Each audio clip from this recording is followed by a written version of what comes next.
ಎಲ್ಲರಿಗೂ ನನ್ನ ನಮಸ್ಕಾರಗಳು. ಇಂದು ವಿಶ್ವ ಅಪ್ಪಂದಿರ ದಿನವನ್ನು ಆಚರಿಸುತ್ತಿದ್ದೇವೆ.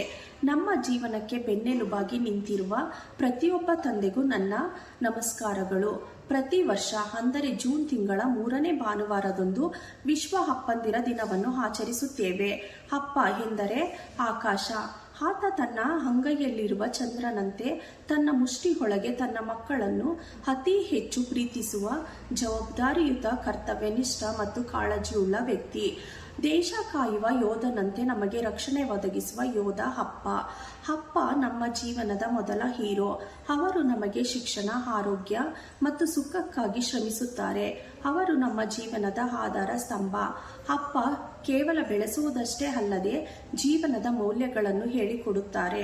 ಅಪ್ಪ ಎಂದರೆ ಕೇವಲ ಒಬ್ಬ ವ್ಯಕ್ತಿ ಅಲ್ಲ, ಆತ ಒಂದು ಶಕ್ತಿ, ಧೈರ್ಯ ಮತ್ತು ಭದ್ರತೆ. ಅವರು ನಮ್ಮ ಆಸೆಯನ್ನು ಪೂರೈಸಲು ಹಗಲಿರುಳು ಶ್ರಮಿಸಿ ಬೆವರು ಸುರಿಸಿ ತ್ಯಾಗಮಯಿ ಆಗಿರುತ್ತಾರೆ. ಅಮ್ಮ ಮನೆಯ ತಳಹದಿಯಾದರೆ ಅಪ್ಪ ಮೇಲ್ಛಾವಣಿಯಾಗಿರುತ್ತಾರೆ.